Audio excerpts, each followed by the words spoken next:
for those who are not with us in person, those who are coming to us from online, I want to give you a sense of the place here.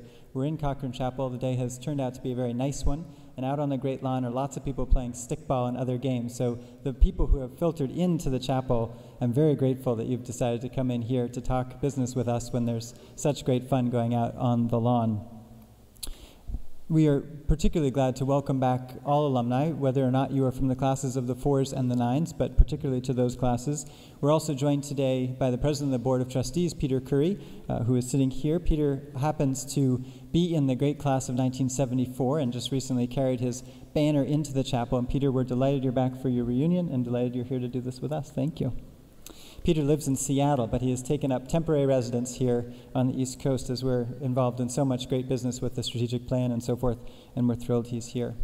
If you are in the online audience and you wish to send in a question, there are many ways to do that, but the easiest way is if you're on Twitter. My colleague Tracy Sweet here will be checking our Twitter account. If you use @PhillipsAcademy and use the hashtag #AskJPalfrey, that will come to us. And we will hopefully spend most of the time this morning reading either responses from cards. If you're in the audience and you don't tweet and you want to give us a card, please do that with questions, or we'll be filtering them in from the online system as well. Okay, so the substance of the day is to talk about the state of the Academy, and I can say with absolute pleasure and clarity that the state of the Academy is very strong. From a business perspective, I think the Academy is in great shape. That is not to say we can't improve or there are areas for further work, but I think we're in great shape in a general sense. As I said to those who were here earlier, I have a sense that we are restless at the moment as Phillips Academy in the best sense of that word, that we have a strong place to begin with, but we're also looking in the context of the strategic plan to find those areas where Andover can continue to lead for the 21st century. And Peter and I will talk about the plan and its specifics in a moment. But to start off with, I want to just give you a few of the key benchmarks that we follow in terms of the business side of the Academy and how we measure its strength. The Board of Trustees recently voted in our budget for FY15. It preserves our need-blind admission policy, which was a part of our strategic plan from 2004 for the 7th year in a row. I mention this first in part, of course, because it relates to our students, and that's a crucial place to begin, but also because the need-blind admission policy is one thing that actually sets us apart from our peer schools. So this is a commitment that we make that is different from other boarding schools, and it's one that absolutely underpins our entire program, and it's one that's very expensive for us to keep up. So when we talk about the way in which we're using our finances, the commitment to need-blind is at the core, and then we build lots of other things around it. Access to Andover education is at the high end of our priorities. Another of the pillars in the budget that we use is to ensure that our faculty are paid at the high end of the pay scale for schools of this type. And in a way, you can think about this as the core elements of our budget because, as I say to students when they're coming here and thinking about schools, they're a very simple business at their core. Of course, there are beautiful grounds and there are the important alumni who participate, but at their core, a school is about kids and the teachers who teach them and the emotional connection between the two. And in terms of our need-blind admission, that of course is focused on getting our first-round draft picks as students, and secondly, when it comes to hiring new faculty who often stay here for 3 or 4 decades of their life, ensuring that we can have the most competitive package for them. So those are really two pillars of the budget that, again, the trustees passed this year. Currently, in terms of financial aid, which continues to be a large priority, almost half, 47% of our students are on financial aid. The average aid scholarship for a boarding student is $38,000. That is out of a total tuition of about $47,000 this year. As many as 13% of our students are on full financial aid. The other place that I think these numbers are most crucial, and I see my colleagues Bill Leahy and Jim Ventry here, the Dean of Admission and Financial Aid, is in terms of the market for students coming to Andover. As I mentioned to those who were here earlier, we have a very competitive market for students in boarding schools, but we do very, very well in that market. So this year we had 3,049 completed applications, which is certainly a record for us and a record for schools of our sort. Those come from all around the world, and we end up having about a 14% admit rate. So we admit around 400 students, and we intend to then yield 300 and something students, depending exactly how it works out each year, to come in to replace the 330 or so students who graduate each year. This year, our admissions yield reached 85%, which is also a record and a wonderful thing. It does represent, I think, the position of Andover in the marketplace right now as a place that lots of kids want to come, whether that's coming from outside the U.S. or day students or anyone in between. I think that's a very great sense of strength for the school. In terms of our endowment, the most recent numbers that we are going to publish as of March the 31st of this year, our endowment sat at $945 million. We will mark that again as of year end, June 30th, which will be probably pretty close to that, but certainly the endowment is approaching $1 billion. The way in which we use that endowment is to support things like, of course, need-blind financial aid and so forth. One of the areas for improvement for us, though, I will say, is to rely less on that endowment and its draw in future years. As of a few years ago, we had gotten close to drawing 6% from the endowment. And from those of you who are involved in schools of this sort or involved with colleges and universities, 3 to 4.5% is usually the guideline. We use our nearest competitor, Exeter, which tends to draw at about 4.5%. So we've been working to reduce our draw every year. My target had been to reduce our draw by 10 basis points per year. We've been outperforming that during the last few years, but we'll continue to do that. We've also refinanced this year our debt, which helped enormously, so our draw will actually pull down into about 4.5% this year. That is both accurate, but it's also a little bit misleading because some of it is because the debt is more favorable than it was. But the point is that we're working to have both financial stability as well as financial discipline as we go forward in the out years. So as I've said to the managers who are here, we want to keep these priorities, the core priorities of need-based, need-blind admissions, as well as the highest pay for our teachers, but also to have trade-offs and not to just continue to accrete to our budget so we don't rely too heavily on that endowment. We do continue to rely each year on your philanthropy.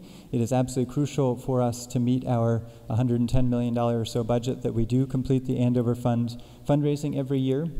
So in addition to the capital needs that we have, we need to raise about $10.5 million per year to meet our budget despite that huge endowment. As Peter Curry mentioned earlier, we're at about $9 million this year toward that $10.5 million, so we could use your help in the last few weeks of the financial year to hit that. So those are sort of the basic metrics from a business perspective I wanted to start with, so you have that in mind. Let me mention also the strategic plan process that we're in. Then I'm going to ask a question of my friend Peter Curry, and then we will get to your questions. We have been spending a lot of our time in the last 2 years on a strategic plan process, and we've had more than 2,000 of you as alumni and as parents have sent us comments or filled in surveys, which has been great. I will say for my own part, as the head of school, I spent my first year really in a listening mode, trying to ensure that I understood the school and our context and didn't make any radical moves. In the second year, we've been in a strategic planning process. This is more or less out of the playbook for new heads of school, as you may know, and we will be hopefully voting in the strategic plan early in the fall as trustees, and then we'll begin implementing it. So that's our basic process. We just had probably the last of the strategic planning meetings this past Thursday that will happen before the fall and the approval. I want to give you a sense of the 3 key areas, and then I'm going to let Peter Curry expound on it a bit. There are 3 big thematic areas that we've identified. One is equity and inclusion. This area really relates to what the next phase of our need-blind admissions policy ought to be. We have a sense that we get kids, really the most competitive kids from all over the world and across the socioeconomic spectrum, but we also know that there's a set of second-order questions that come with doing that. I'll give you an example, which is in mathematics alone, we have as many as 22 different entry points for students. So why is that relevant? It's relevant because if you look from the least prepared students to the most prepared students that we're getting, we need to have 22 different entry points for them to be competitive in the process. We need to think very seriously about how do we ensure that every student, whether they come from extremely good preparation, and this is not only socioeconomically driven, it's just the kind of schooling they've had, to the least prepared, all have a chance to thrive at Andover. This is a problem that every need-blind school has. It's a problem that all colleges and universities have at some level, but I think this is a chance for Andover to lead and to be very thoughtful about closing that preparation gap for all of our students, and we're working on a series of programs around that. Second is to do with creativity and innovation, I mentioned earlier our plans to develop an Andover Institute, which will be, I think of it as sort of a Bell Labs for secondary education, a space on this campus where we can bring the best ideas from outside Andover as well as the best ideas from inside Andover, and to be a part of the national dialogue around reforming education, and doing that in a way that will directly benefit our kids here on campus, whether that means deploying technology effectively, really thinking about the brain science, things like grit and persistence that we know a lot more about today, or things like ensuring that every student is prepared to compete in a global environment and has a global experience. These are the kinds of things we'll develop through the Andover Institute.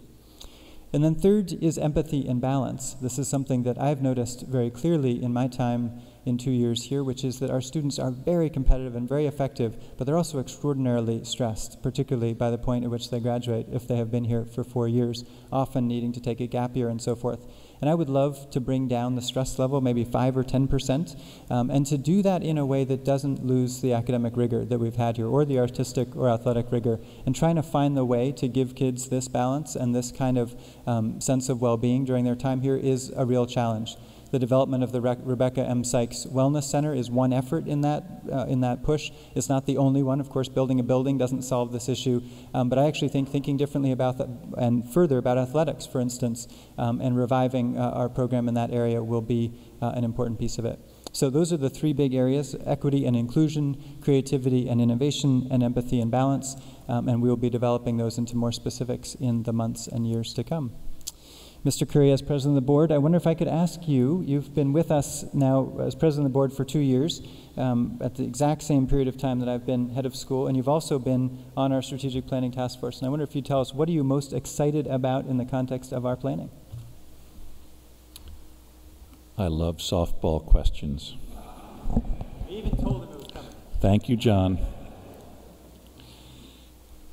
I'd like to talk about two parts of the planning process have my full attention, and they're one is the process of planning itself. Most strategic plans, when they're built, tend to be too long, and by the time they're published, they're stale. A little more into the mic. Can everybody hear me okay? Better? All right. We're trying to build a dynamic planning process right now. It's a really different form of strategic planning than what Andover's done and that what most organizations do. And it's tricky. We might nail it, or we might have to fine-tune it along the way. Most strategic plans are monolithic. They're big. There's a one group. It has to wrestle with a whole series of complex issues, and nothing can start until the entire plan is baked and produced. That takes too long. And it means by the time the plan is done, the world is moved and the plan's out of date. So we're trying to avoid that, and we're doing a couple of things to change. One, our planning horizon is a little shorter. It's 3 to 5 years. It's not 10. And two, we're disaggregating a number of things, and we're creating a series of separate work streams. So for those of you in the software world, this is akin to agile development. And I'll give you 2 examples of separate work streams. So we have a strategic planning committee. It's working on the 3 principal areas that John outlined. But we also know that we need to rethink the athletics facilities and programs. Our pool is too short, literally. It's too short for a competitive program. We can't host meets, and yet we've won New England national competitions, but we can't win them here. And we also have half the square footage of athletic facilities as our peers, per capita, per student. So we know we need to do something. The programmatic stuff in athletics is really complicated. Many kids come here thinking that athletics will drive their college application. And they're accustomed to a system of 12-month sports and professional coaches. We're set up differently. Well, if we change that, that torques who we recruit, it torques the JV programs. It's really complicated. So rather than having one strategic planning committee wrestle with that, we will have a separate group. And rather than waiting for the strategic planning group to finish what it's already doing, we started that athletics work 3 weeks ago. And they will report to the trustees in the winter meeting in January. So by disaggregating from one big strategic hairball a series of complex issues, I think we can get after them sooner, we can be more dynamic, and we can keep it more interesting. I'll give you one other example of a big, complicated, really interesting and strategic issue. And it doesn't fit neatly into the three categories that John mentioned, and that is we need a revised master campus plan. And we will include alums, we'll include today's faculty. We haven't yet started that, but we will in the fall. And who wouldn't want to work on a landscape plan that was put in place by Frederick Law Olmsted? And it's interesting, and it's complicated. What are the uses, the physical plant uses and needs of this institution going forward for the next 25 years? I mean, it raises issues like, what's a library today? Do we need volumes, or do we just need really big bandwidth? What's a classroom? If we start working on blended courseware, do we need the same kinds of classrooms? I mean, we have one classroom going back to 1817, I think, which was when Pearson Hall was built, and it still has the 19th century desks bolted to the floor. It's actually my favorite building on campus, but that's probably not the right model.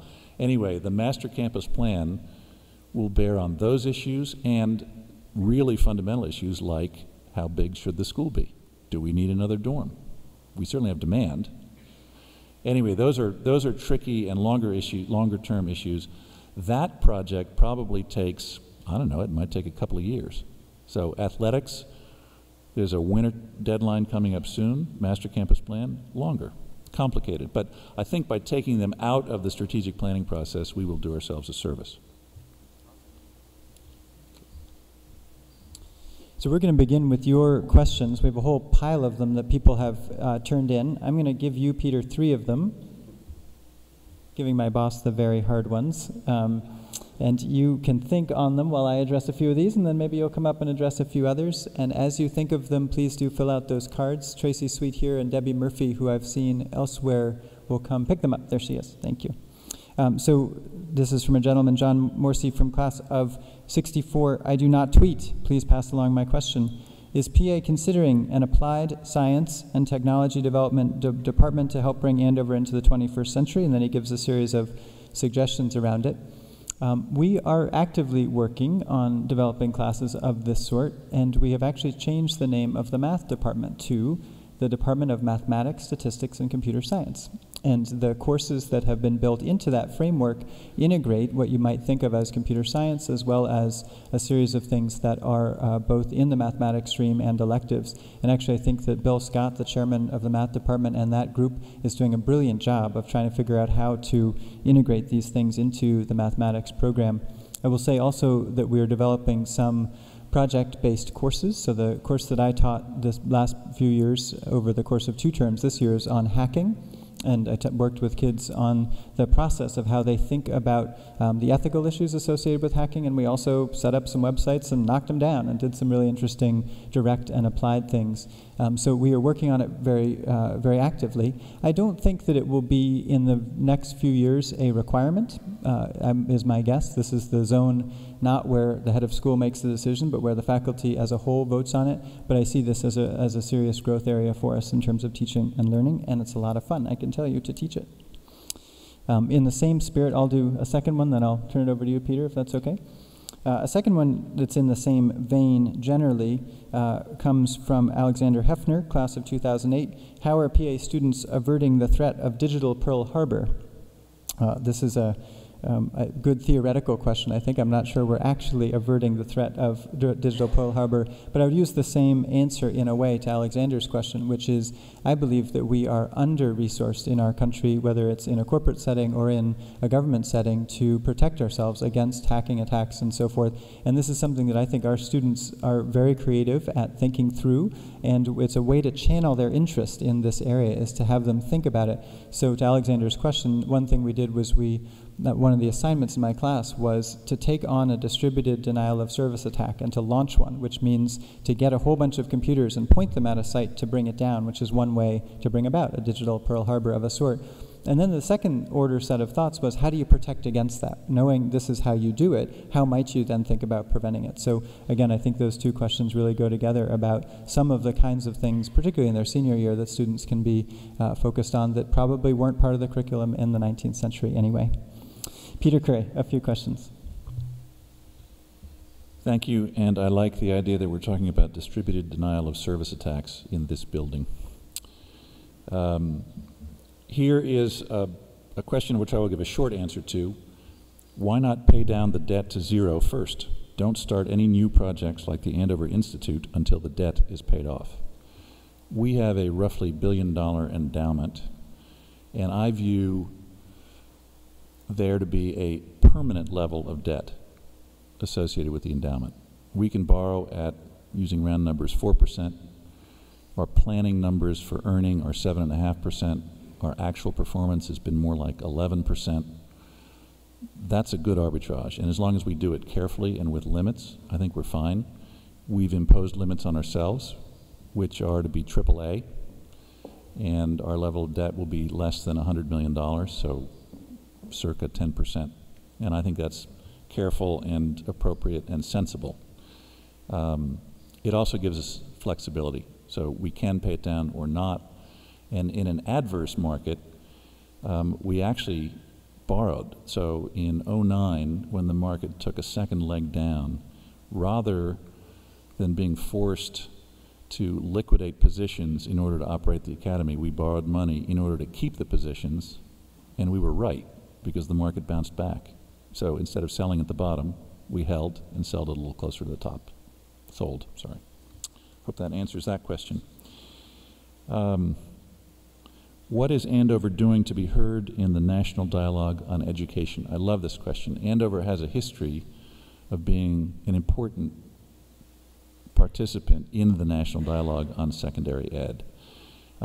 We started School Year Abroad. We started the advanced placement curriculum under Kemper.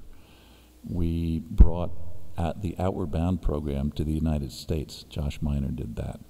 There are a number of things that we have led on, and we have a lot to offer, and we can do that now. Secondary ed is lagging higher ed in thinking through contemporary changes to pedagogy and education.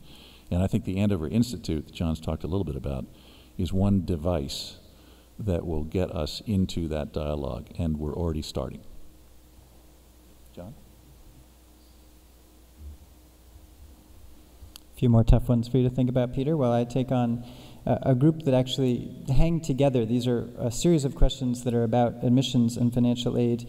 I may need some help from my colleagues on some of the specifics, but I'll take a good crack, and then I will stand to be corrected. Please, let's get it right rather than have me guess. So the first question from A.C. Johnston, class of 64, what percentage of students are from outside the United States, and what percentage of international students are on some form of scholarship aid? So the percentage has been around 10% of our students coming from outside the United States. But then there is another roughly 10% of our student body over the last several years who are dual passport holders or otherwise have multiple homes. So that's the ballpark. That has been actually pretty steady over the last several years. I would say that our demand is much higher and is growing most quickly from outside the United States, most literally in the context of East Asia. I can say from traveling there each year during spring break, it is extraordinary, the interest of particularly people from Seoul in South Korea, in the markets, mainland Chinese markets of Beijing and Shanghai, and in Hong Kong. We have enormous demand and growing every year from those markets. And it's an interesting question. How much do we respond to that demand because the kids are spectacular, while also seeking to have the traditional flavor that we've had? And we have continued to strike the balance, not with a quota, but in those ways. In terms of percentage of students on international aid, we are need blind for international students as well, but the percentage of kids on aid is lower from outside the U.S. Jim, it's about a quarter. So this is an interesting thing that I think has to do with culture as much as anything else, that when we are recruiting outside the United States, we tend to be talking to more full-pay students outside the U.S. than closer. And in fact, as a literal matter, the closer you are to Andover, the more likely you are to be on financial aid. So the day student pool is a relatively higher age group, and as you go further and further, it tends to be a more of a full-pay group of kids. I will also say that I think when I mentioned this cultural, for instance, when we're speaking to families outside the U.S., we often have to work a little bit harder to get kids who might be on aid to come to a boarding school. And I think that the place in which we're strong is in the full pay market, very well-off people in other countries. And so I think there is a cultural element to it as well. Fred Fay from class of 64 asked a similar question about foreign students admitted on need-blind basis, and the answer is yes. How many foreign countries are represented among those actually attending PA today? Is it about 3 dozen? Yes. About 35 different countries at the current moment. I mentioned before that 85 countries send applicants at every given moment. It's about 35 countries or so. PA is need blind, 52% full pay, full fare. What does this imply about the applicant pool, and are you happy with these implications? This is Bill Stowe of 64. This is an extraordinarily important and hard question, and I think it actually speaks to the nature of the school in many respects, which is clearly about half of the people who would like to come to our school are able to pay roughly $50,000 a year for high school. So that absolutely tells you that the families who are able to do that are of great means, and that on the order of half of our students come from families that range from obviously not having any money to pay for high school up through that point.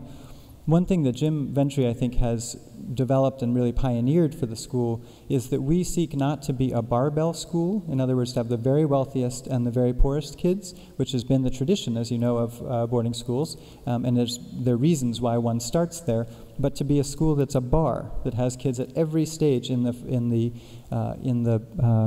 financial spectrum or the socioeconomic spectrum. This is, I think, the genius of Jim's model. I think it is unique among our schools. And partly that is to say that we give aid fairly far up into the economic spectrum so that people don't have to take any loans for high school. That's really our effort. And one thing that we see is that kids who are on aid at Andover ultimately often don't get aid in college, or if they're on full aid here, they often get much less in college, and they come back to us and say, wait a minute, why didn't we get a big aid package? Andover's aid is much more generous than they usually get in college. So the question is, what are the implications of it? I think the implications are we really do end up appealing to a mix of people, half of whom are often traditional boarding school families, often of great privilege, and that's true and great, and we welcome them, and that actually allows us, I think, to remain need blind, but also that we reach a very broad group of the socioeconomic spectrum. But we're obviously not kidding ourselves about the great wealth that it requires in order to be a full pay student here, particularly for 4 years. Last of the questions in this series, that's a heads up to you, Mr. Curry, comes from Tim Hogan, class of 54. In our era, Andover had very few day students. Recent years, we have numbered 25% or more of the student body. Are there plans to reduce this high percentage? We have come down a little bit, I think, from our high water mark, which was about 30% a few years ago. So we were at a 70-30 split. We're now at about 75 to 25. We do not have a specific goal in mind. We have noted, of course, that what we need to do is focus on where the strength is in the market. And partly we are constrained, of course, by the number of dormitories and the number of beds and so forth, but also we really are following where the strength is. And so I could imagine that in the course of the strategic plan and the campus master planning, we might say we think there's greater strength in this part of the market and we therefore need to build or adjust. And that's something that Jim and I and the trustees talk about each year. I will say the largest strength this year we found was in 9th grade boarding boys in particular, and so we admitted a few more 9th grade boarding boys than we had. So our effort really is to say, as a need-blind school and as a school that's reaching out broadly, we're going with where the strength is, and we will adjust as we need to. Did I get anything wrong? No? You want it? Good. Awesome. Thank you. Thank you. Peter Cray.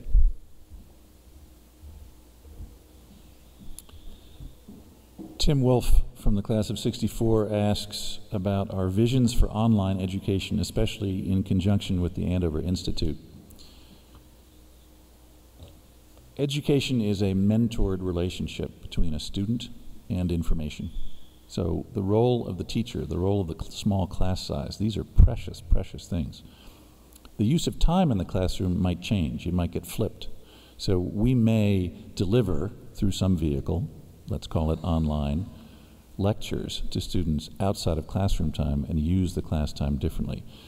But I wouldn't want to frame online as a substitute for what we do every day. I think it's a complement. The other example of where it's a complement and where Andover has already started to do some work is there are certain things that an online delivery system is really good for, and those things are drills. Think of them as calisthenics. Some of you might have heard of Khan Academy.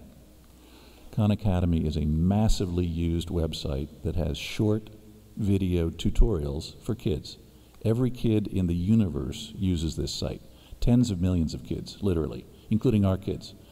The Andover faculty and some students have rewritten all of the advanced calculus tutorials and problem sets on Khan Academy. So we're already exporting, if you will, our intellectual property to one online venue for one very discrete subset of pedagogy, which is drills, and we're good at it. So I think there is a blend. We have a blended vision of how this can work and how we can become better teachers and how our kids can learn more effectively. Here's a fantastic question, and probably the most important question to answer well and the hardest question to answer well, and I don't think I'll be able to do it fully at this point. Bill Matasoni from 64 says, what output metrics will you use to measure progress and quality? So there's some output metrics we already use. We grade the kids. That's one metric. How are they doing? Who's failing? Who's passing? How well are they passing? We have objective test scores, which the kids take, including AP exams. And by the way, our physics kids have for years ranked the highest on the AP exams of any other kids. So there are a whole series of standard things we look at, and we will continue to look at. We will look at where they matriculate in colleges. But one of John's first hires when he started last year was a young guy to do institutional research. So we have a statistician trying to figure out what are the other things that we need to track to figure out if we are doing a good job for these kids. And we're doing longitudinal studies. And this we started years ago, probably, I want to say 5 years ago, maybe 8, to follow our kids from the 9th grade past college. So we're learning how to become better at it. I don't think we're yet good at understanding what output metrics we should use, but it is something that's really important and we are looking at. Here's a question that John threw in my lap, which was the most important question about a dozen years ago. So this actually predates my time on the board, but I know from David Underwood that he views the decision that was arrived at then to be one of the signal accomplishments of his tenure as president of the board. The question is from Robert Hattemer from the class of 49. Is it true that the New England prep schools, except St. Paul's, included in their rules a number of years ago that same-sex couples could be house parents? Why? So I don't know about St. Paul's, actually, and I don't know about the other schools. I do know that at Phillips Academy, same-sex couples can be house parents. And the simple reason why, I think, is because if we didn't allow that, we'd be missing out on some amazing house counselors. And our kids are really well served by it. That's the simplest answer I can give to you. John? Truth is, I don't want to give any of these questions up because they're so smart and so good, but I'm giving a few just to share the fun up here. So this is a quick one from George Webb, class of 1989. Does the administration monitor and/or control network activity for all users, that is to say technologically, and are the users aware of those policies and practices?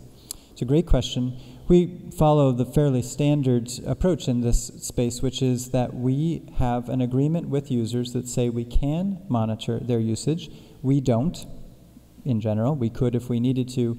Are the kids aware of it? Probably not enough.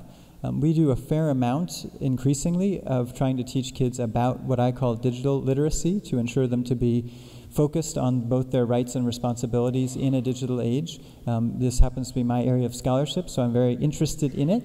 I'm thinking about Jennifer Kroon, who's class of 13 over there, the most recent graduate perhaps, and it's maybe or maybe not. It'd be interesting from her perspective whether or not that's a widely known aspect of things. No, she's giving me a head shake. So it seems like maybe we should be clearer and make it more obvious to students that we could monitor their network activity. But it's much more important to me to be educating kids about how best to use the network, how to be good to one another across the network, and so forth.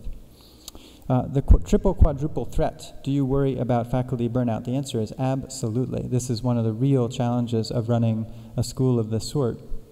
And I think that there's a bunch of ways to think about this. So for those who are not familiar with the idea of the triple threat, it's the concept that someone to work here needs to teach in a classroom, be a house counselor, and to coach a sport or something else. The fourth, the quadruple threat, is they're often advisors to clubs, and they, when some very specific things, for instance, kids of color often want an advisor to drive them off campus to have a place to cut their hair and so forth when that's not available to you in the town of Andover. These are lots of things that particular people do for the community, which actually require a fair amount of time.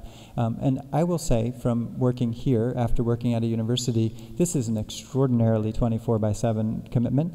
Obviously, faculty get good breaks in the summertime, by and large, if they don't teach summer school. But when you are here, this is the most exhausting thing I've ever done. You fall asleep every night in loco parentis, in my case, for 1,129 kids, and I love them. I'm devoted to these kids, and it's very hard to kind of turn off your brain and your worry, and this is true for all the teachers. So as we think through our model, it's tricky, and I think this is a very important question.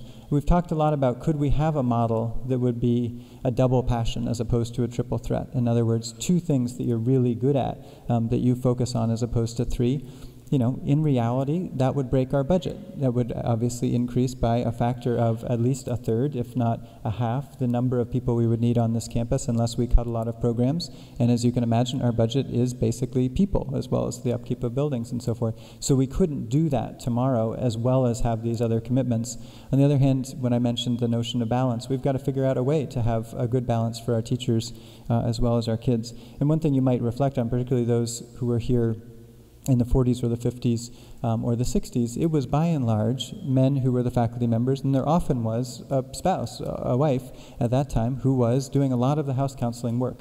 Now, today, many people who are it's obviously men and women equally on the faculty, people work off campus, people don't have the backstop of the wife in that picture, and that really changes the complexion of our schools. We've never actually changed the assumptions about what we're expecting of faculty, and that's a genuinely tricky question. I'll take one more and then flip over back to you, Peter, if that's okay. Doug Cowan, class of 64, asks a question that we've, in a sense, answered, but I want to hit it again because it's so good.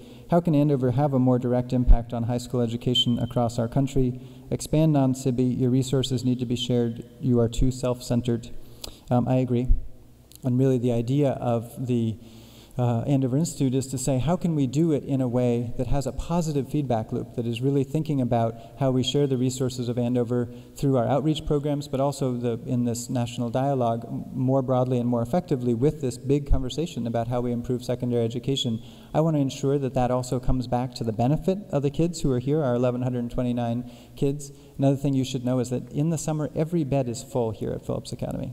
And that's a combination of the summer school, but also 4 major outreach programs now that go out to underrepresented kids, often in various communities who do come here for these specific programs for free in the summer. And it's a wonderful set of things, but we can and will expand that. And trying to figure out how to pay for that while not undermining the core education, I think, is a key budgetary question for us.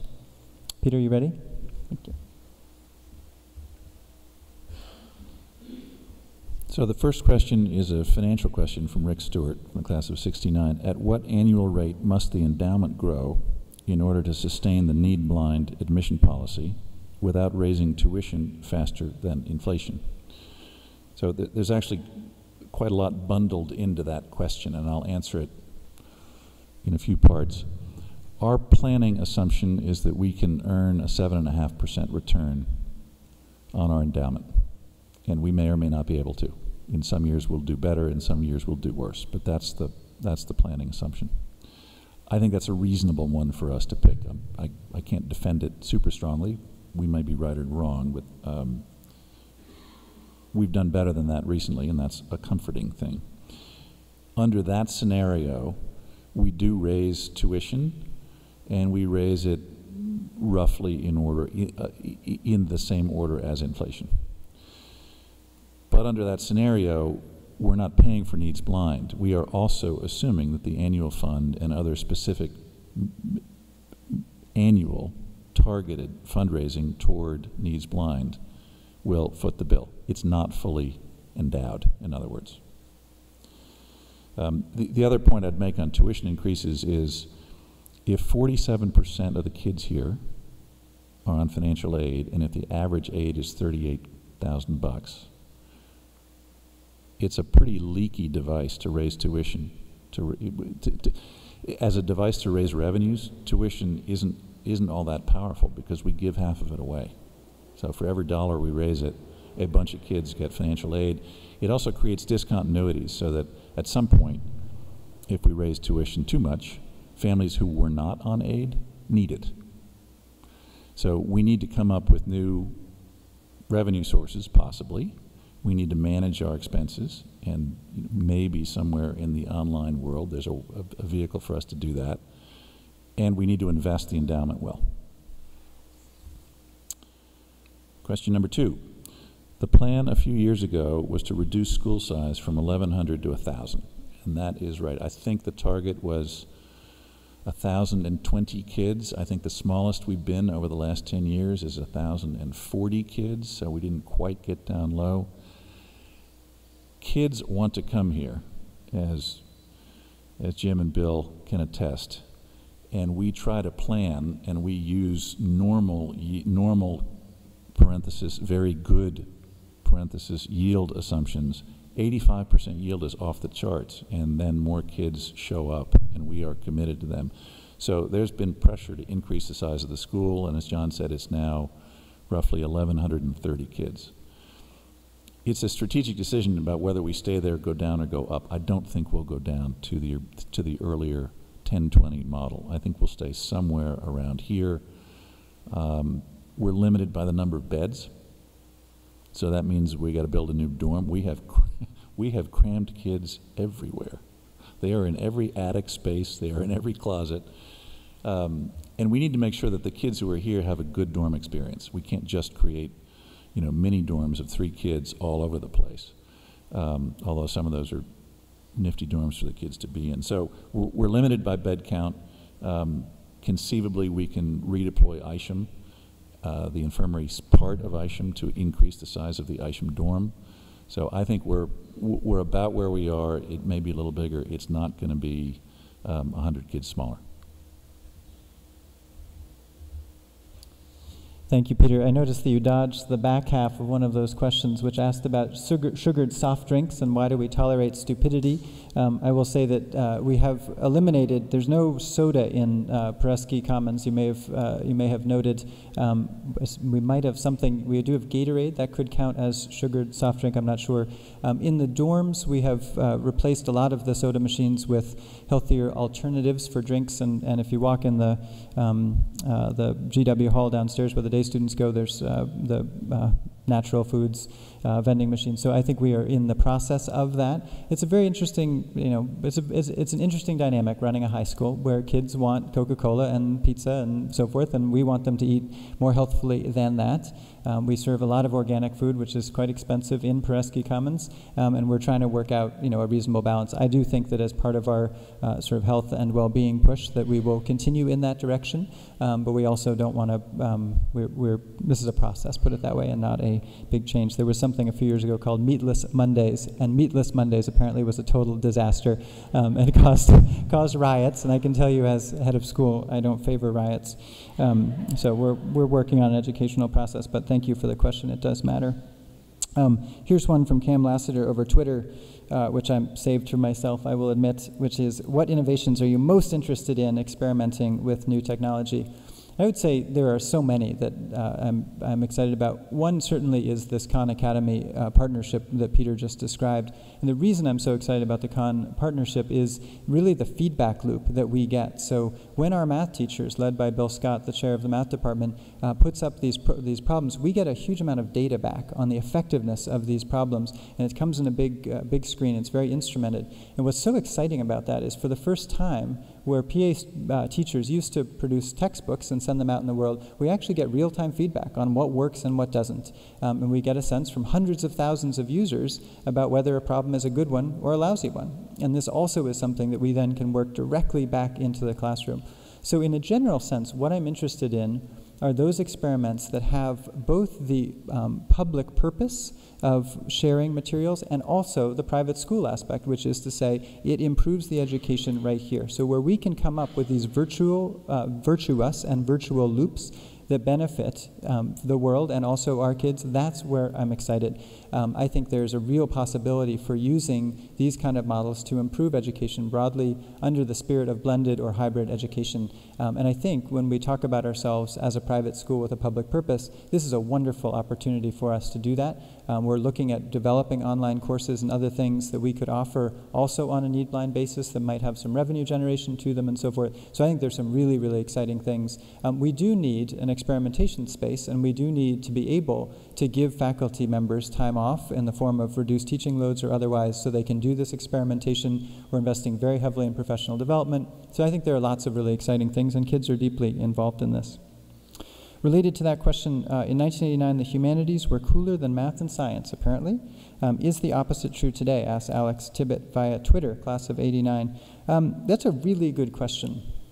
I wouldn't say that the humanities is less cool than math and science here. I would say that we have a bunch of really geeky, awesome kids, and they are interested in a whole lot of different things. And there certainly are self-identifying math and science kids, and there's certainly kids who are English kids or arts kids. But you know what? I really believe that we have the future Frank Stella, class of '54, here right now. And I believe you heard from Brian McGuigan, we have, the next Yo-Yo Ma on our campus, and we have, great athletes and kids in these different dynamic fields as they're developing. So, I think we are pretty rich and deep across different elements of the academy.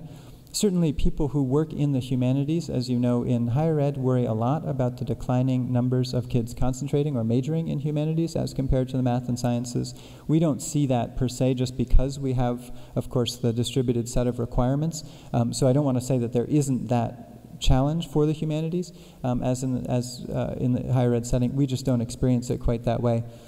This was not the question, but I'm going to riff on it for a second. One thing you might worry about is the overall emphasis on math and science favoring boys over girls. And this is something certainly we struggled with when I was at Harvard, and continues to be a problem, for instance, in computer science. This is not something we see here. Our girls are succeeding mightily in math and science, and there's still, of course, stereotype threat and so forth, but we have a wonderful situation, I think, relative to the success of girls in those fields, which does buck the trend in other places. And I'm not quite sure what it is, what's going on, but it's actually a very interesting and cool thing. And as Peter said, we are tracking this very carefully with institutional research and metrics to try to make sure we're checking our assumptions. But it's really, really interesting and positive in that respect.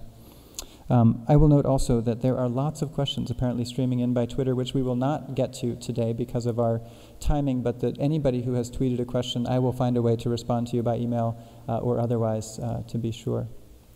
Peter Curry, you have anything left in your pile for today? Negative. Tracy Sweet, anything that is burning or otherwise needs to be responded to? No, thank you. Well, I would like to thank you so much for joining us for the State of the Academy 2014 version. This was a lot of fun to spend time with you. Thank you for your brilliant questions, and hopefully you'll join us in a future year for the same session. Enjoy your reunion. Thank you. Thank you to those online as well.